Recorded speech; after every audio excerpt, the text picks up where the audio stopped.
you to Stephen Kinnock? Briefly, yes, I think we should. We shouldn't keep you waiting any longer, Mr. Kinnock, in Aberafan, one of the safest seats for Labour in Wales. Good evening. I presume it's still a safe seat for you, but what do you make of things so far? Well, it's very early to say clearly, but if this exit poll is correct, then that would, of course, be a deeply disappointing night for us, would leave me really saddened and worried about the future of our country, a country where there's 4 million children in poverty, where our public services have been gutted by 9 years of Tory failure. And if we have not managed to win in those circumstances, then that is a deeply troubling moment for the Labour Party. Yeah, so what do you think went wrong if indeed it does play out, this exit poll? Well, I've knocked thousands of doors in my constituency over the last 5 or 6 weeks, and there's a number of things that have come up. One is Labour's trying to block Brexit. 2, deep concerns about our leadership. And 3, a sort of sense that for some years now the Labour Party's been shifting to becoming a London Labour Party and not a Labour Party that really reflects the values and the principles of the people of, like in constituencies like mine and in constituencies that we seem to be losing in across the country. Okay, so there's some very serious and big discussions that we need to have in the coming weeks and months. 3 points then. On Brexit, you were out of step, or you are out of step with the votes of the majority of the people. The leadership then, many people, you've had your concerns about Jeremy Corbyn, and too London-centric. Are you saying that where Welsh Labour? Is that what you're saying? I'm saying that on Brexit, we should not have committed to going for a second referendum. And I think that's created a massive disconnect between ourselves as a party and those constituencies where we need to win and where we are the party of those people. I think on the leadership, real concerns about trust and keeping our country safe, and on a general sense that the Labour Party's become something that doesn't really reflect the values and the principles of the people in these absolutely vital constituencies for us. On the leadership, what do you think the problem is with trust? Was it the anti-Semitism? Is it the personality, the politics of Jeremy Corbyn? You're not a big fan, are you?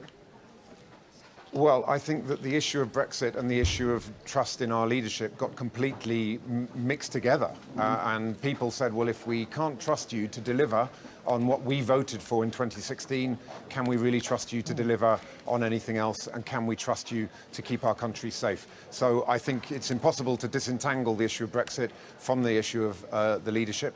Those are the serious questions that we have to ask ourselves in the coming days, weeks and months. OK, so if this plays out, you need to be talking about a different leader tomorrow morning.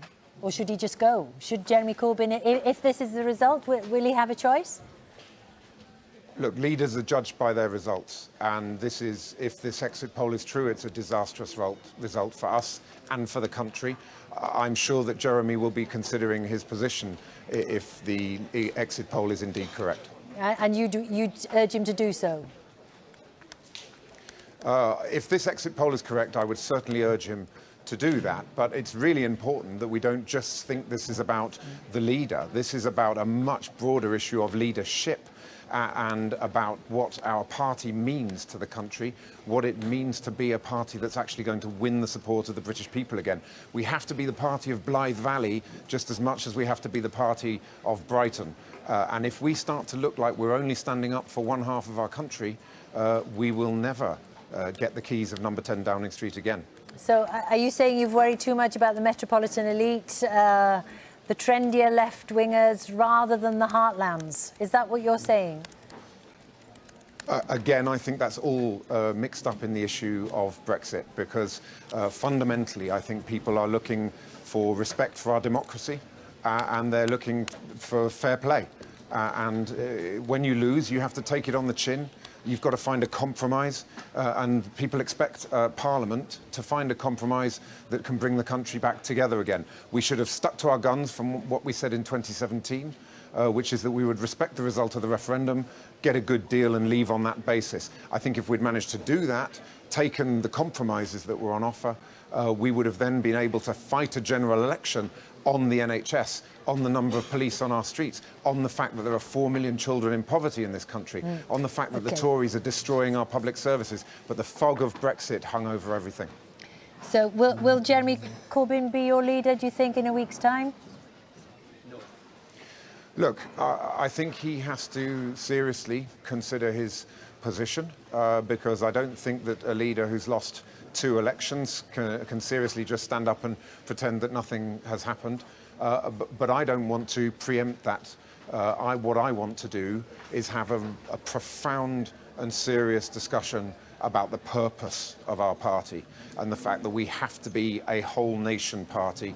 We have to be a party that stands up for the working class. These are the people that our party was represented to create.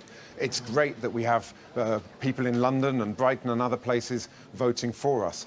But if you're losing your heartland seats, you're losing your sense of purpose, your sense of mission, and you're also losing elections. So let's get back to basics and let's have that very serious discussion over the coming days and weeks. Stephen Kinnock, thank you very much for joining us.